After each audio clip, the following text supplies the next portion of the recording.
The Star Wars prequels are embarrassing failures that should be thrown into a shallow grave. At least that's how I remember the Star Wars prequels. But with the Attack of the Clones, Episode 2, nearing the 2-decade-old mark, and The Phantom Menace already passing it, I decided it was high time to rewatch the Star Wars prequels, because I haven't seen them in the better part of a decade, because I really don't like them. And at least I remember absolutely despising them and going out of my way to avoid watching them. So I decided, you know what? I'm going to sit down and I'm going to watch them and turn off any distractions I may have. Phone, it's out of here. We're going to watch these movies and see if they are as bad as I remember them.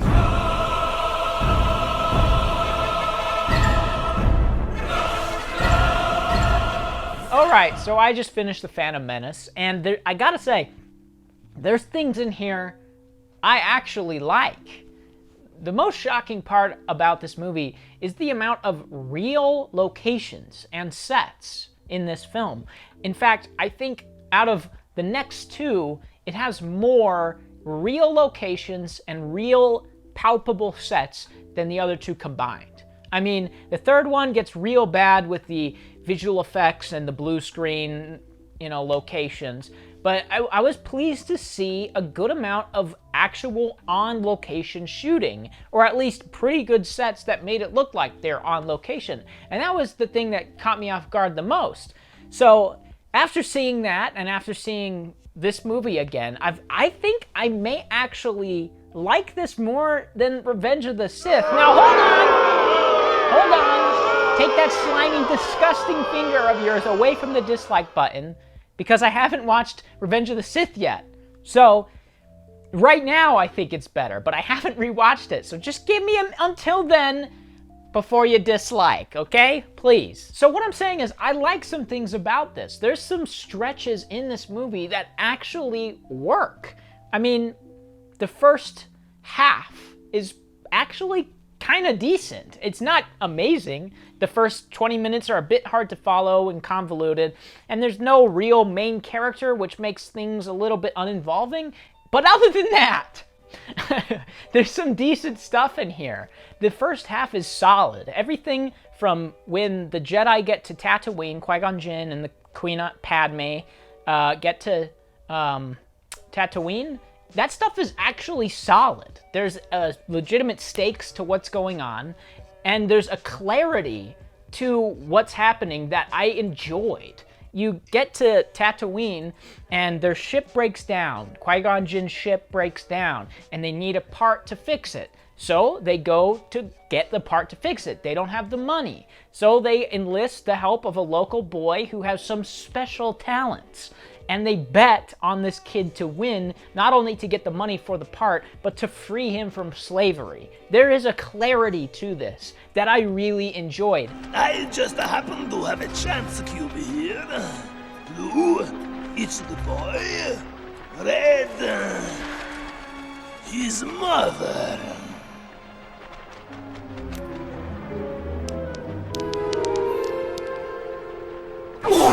Not to mention the pod race sequence, which could have served as the climax to this movie. It's actually really solid. I mean, George Lucas is, indulgent, and it's a bit gratuitous at times. Some shots just look like the same shot over and over again. I don't think this scene needed to be as long as it is, but the pod race is a solid climax. The problem is that climax happens at like the hour 30 mark. And this movie's over 2 hours long. So there's way more movie to go. But I like it. I think that could have been its own movie. The Tatooine stuff. Have Anakin be your main character. Establish his world as a slave with his mother. Show him doing chores, being a slave. And giving the audience a sense of you want him to win. You want him to get out of this circumstance. And then, by chance, I guess, which I never love, but it's fine. The Jedi crash there, or not crash, they land there, and they enlist him to help them. Then you're invested in this character, you're invested in his goal, and there are stakes to the climax of the movie that's very clear, You know, if he loses this race, he will be a slave forever, and the Jedi will have no way off the planet. There are stakes, there are consequences, and the climax is the pod race, which he wins, which also helps sequel bait, because then he leaves the planet. What will happen next? What's going to happen to his mother? What's going to happen to him? There's a lot that you could do with this, but the problem is the rest of the movie. The last half of the movie is actually almost unwatchable. It's so tedious. It's so boring. Ugh! Master, sir, I heard Yoda talking about midichlorians. I've been wondering, I'm sorry for what my are deception, but it was midichlorians? necessary to protect myself. Midichlorians Although we do not always agree, Your Honor. Our great society not even finished. learn to quiet your mind. They live in sight. The Trade Federation has destroyed all the rules. We are citizens. The first half is pretty solid, but George Lucas feels the need to spell things out for the audience. Did we need to see the Naboo? I don't think so. Did we need to see this Trade Federation and their blockade? I don't think so. Do we need to see the Jedi having negotiations with them, and then meeting with the Gungans, and meeting Jar Jar Binks, and going through the planet core?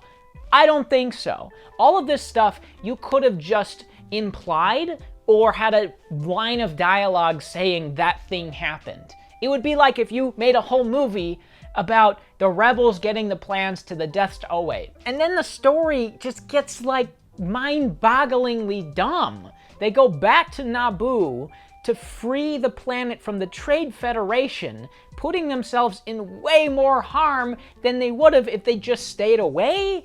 And then there's this huge action scene between a disposable droid army and a disposable Gungan army, and this awful reveal that Padme is actually the queen, and the actual queen was not the actual queen, she's the decoy. It changes nothing.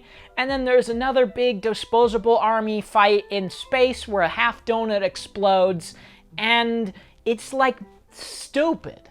There's no better way to put it. It's stupid. There's no stakes to it. Sure, if they lose, then the Trade Federation will invade Naboo, but we don't care about Naboo. At least I don't.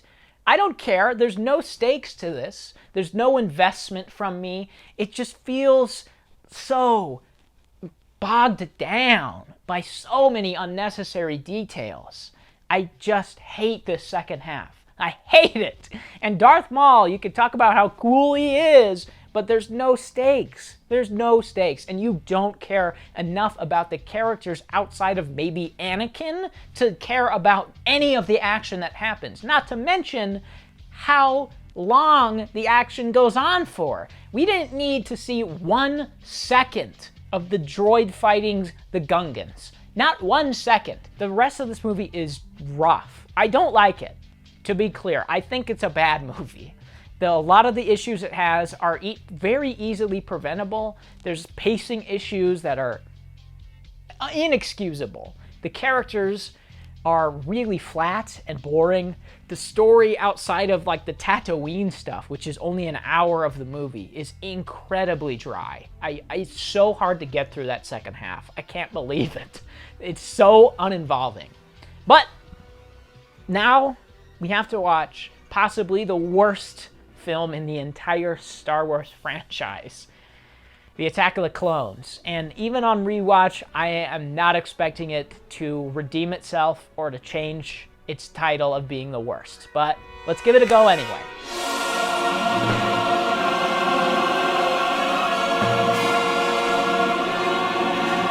Well, yeah, this is still the worst, and it's not close. Aside from the consistently great John Williams score, which is great across the trilogy, the sound design, which is great across the trilogy, and some pretty good visual effects, this is the definition of a putrid, rancid, stinky, wet fart sliding down your throat for 2.5 hours. This is a nightmare. Not only does this not connect to the first in any way, it's incredibly boring. But it doesn't connect to the first at all. There's no threads between the two. Padme isn't the queen anymore. Anakin and Obi-Wan are just doing things now. And the whole fight on Naboo is not even brought up. Remember when a half donut exploded in space? They don't even mention it. So what's the point of watching the first one if you could just go straight to this one and not miss anything? For real, you don't miss anything except Anakin leaving Tatooine, which is an hour of that movie. Ah, yes, dude! But the worst part is that the plot in this takes forever to get going. Not to mention the embarrassing editing this one has. At every possible moment, George Lucas feels the need to destroy the pacing of this movie.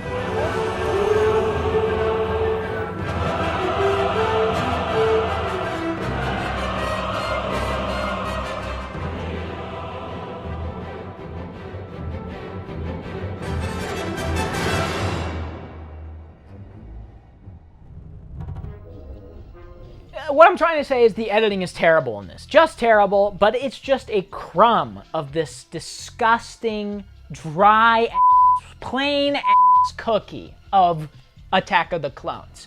I mean, there's so much in this movie that is terrible. In fact, the majority of it has been memed into oblivion at this point. Of course, you've got the iconic sand line. I don't like sand.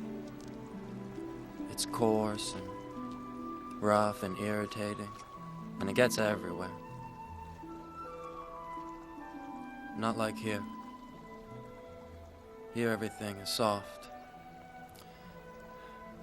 and smooth. You've got Padme's midriff, which is awesome, but, you know, or the I killed them like animals line. They're like animals, and I slaughtered them like animals. I hate them. The I'm haunted by the kiss line. I'm haunted by the kiss that you should never have given me. There is so much you could talk about that has already been talked about a lot. So most of that stuff I'm not going to talk about because it's been run into the ground at this point, especially the dialogue, which, to be fair, is abysmal. It's the worst of the franchise. The dialogue here is real bad. Even the stuff that hasn't been memed into an absolute black hole that nothing ever will come out of, it's still bad. And I'm going to try to be concise. I could mention the intolerably dull Jedi politics or just plain politics in this movie, or the seemingly endless scenes of Ewan McGregor wandering around a blue screen with a perplexed look that they artificially stitched into this Camino planet nonsense. Or best yet, the opening Jedi chase scene that goes on forever.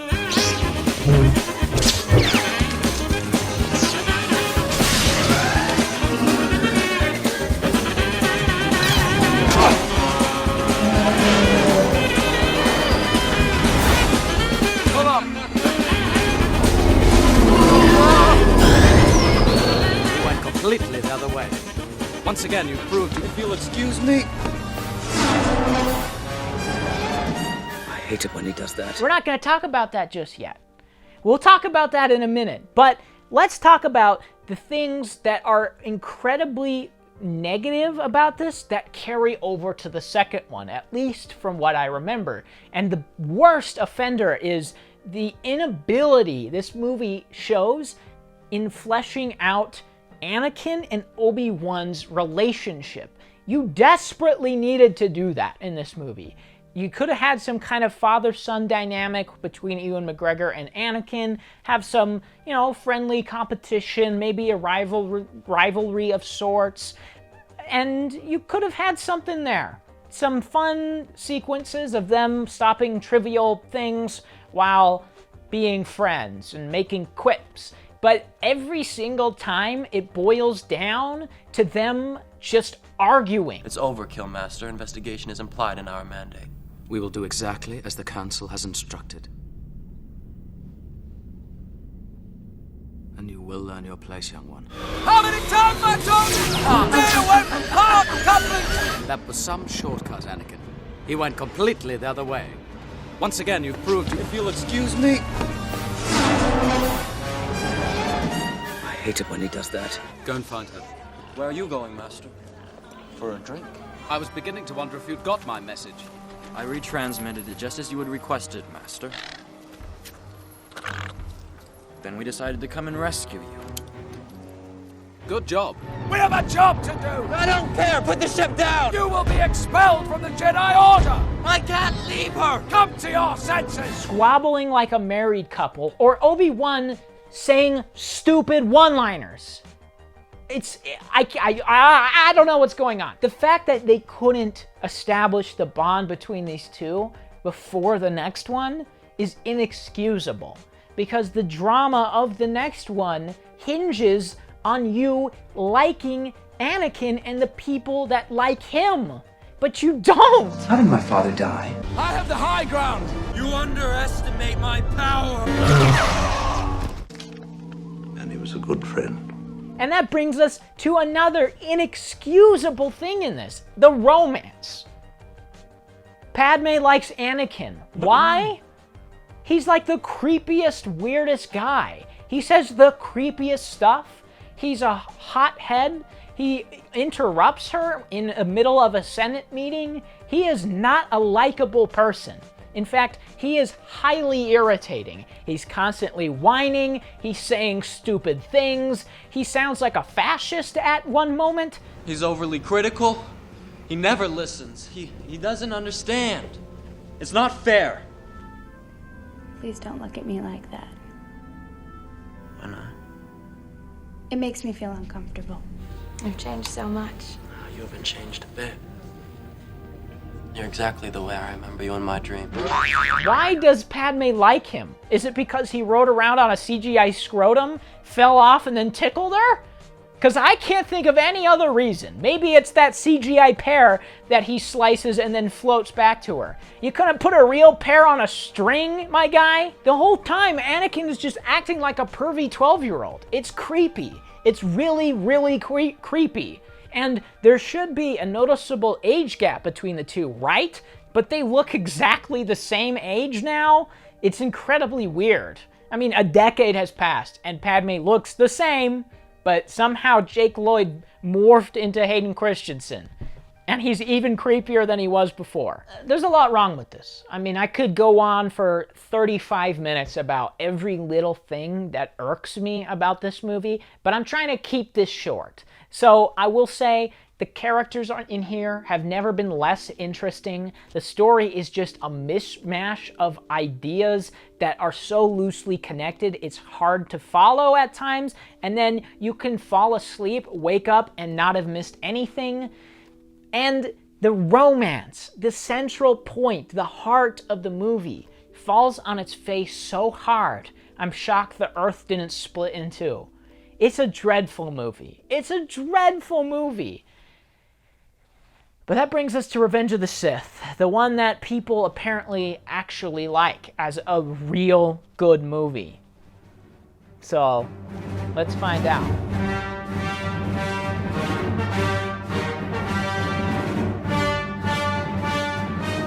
Okay, immediately, Revenge of the Sith is a step up from Attack of the Clones. Not saying much, I know, but a burnt cookie is much better than a cookie made out of filth scooped off the floor of a high school cafeteria. So, this is better. Definitely better. It's still not good. I don't know why people actually like this, because there's a lot wrong with it. And a lot of the issues are the same across all three movies. And the biggest issues are things that the second one failed at, which I've already talked about. There's no sense of camaraderie between Anakin and Obi-Wan at all. You don't get their relationship. I don't understand their connection, their bond. It's not present in the least, which means the drama of the end action scene when they're fighting each other with laser swords is completely devoid of anything. And that the thing is, it seems that George clearly wanted that to be a big emotional scene, and it's nothing.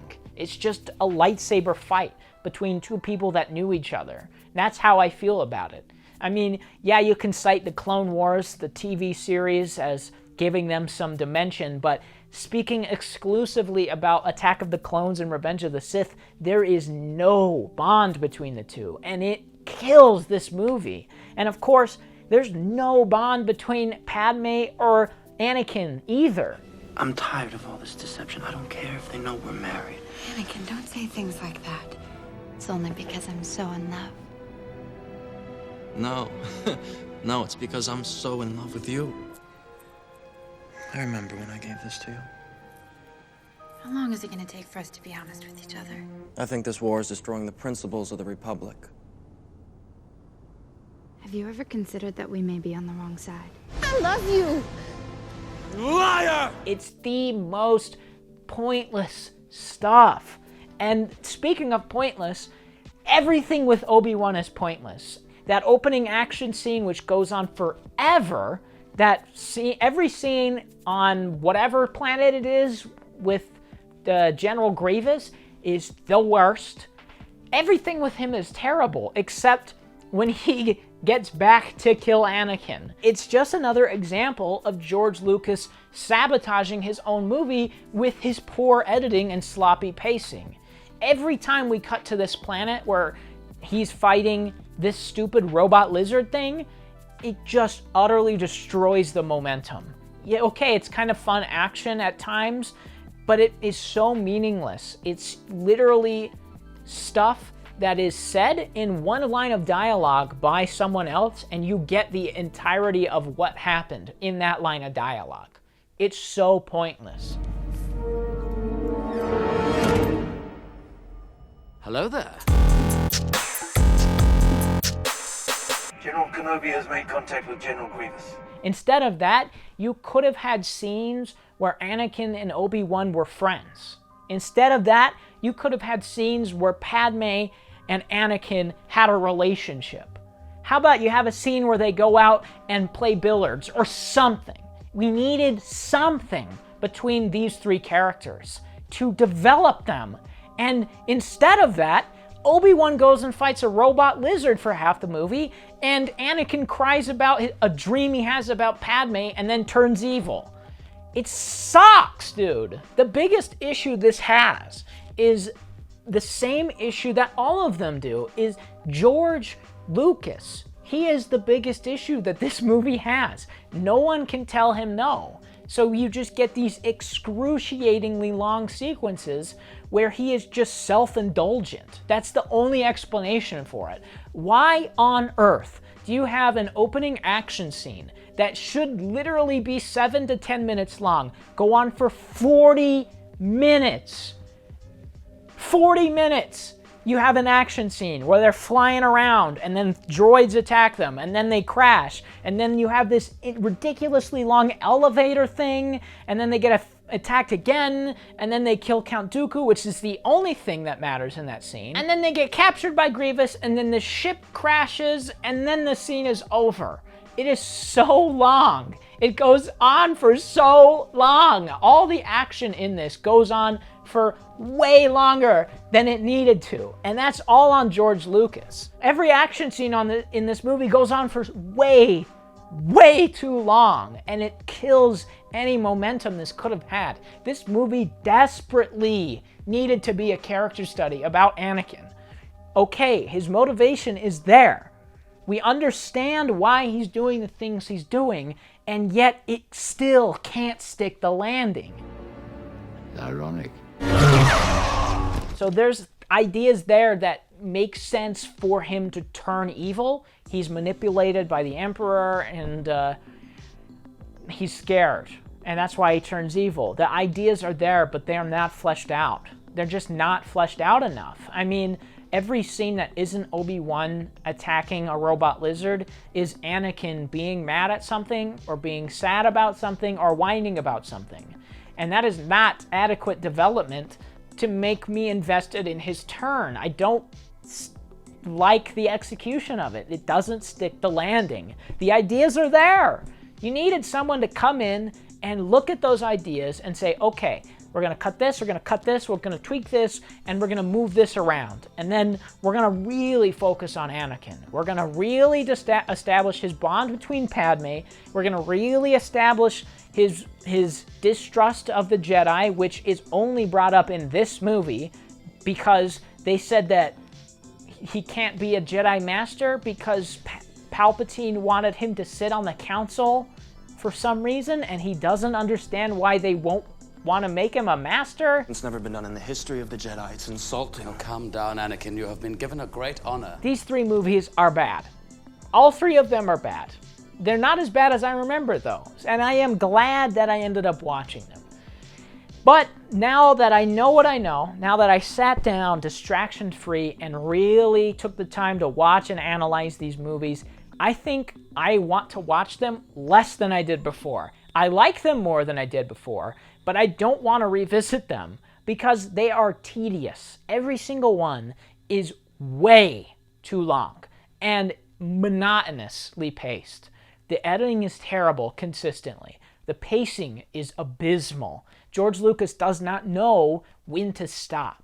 There is so much about this that is utterly gratuitous, and it is hard to get through. The political stuff is intensely dull, and all the other stuff that should have been interesting simply isn't. The characters are not interesting enough for you to be invested in them. The story isn't interesting enough to be invested in, and anytime it gets interesting, it shoots itself in the foot with something stupid. It's really frustrating. In fact, I don't hate these movies, but I am really annoyed with them, and that's almost worse. So, I mean, a lot of people like them. I don't understand it personally. I don't get any enjoyment out of them. I don't like the story at all. I understand what it's going for, though. I understand the motivation behind what's happening. I understand why people want to see them, to understand the character that turns evil. And a lot of people really want it to be that involving, emotional, dramatic character study, and people think it is, and for me it isn't at all. The majority of these 3 movies, if you took it pure runtime of the action scenes, I'm convinced is 3 times the length of dialogue sequences between characters that we should care about. It's embarrassing.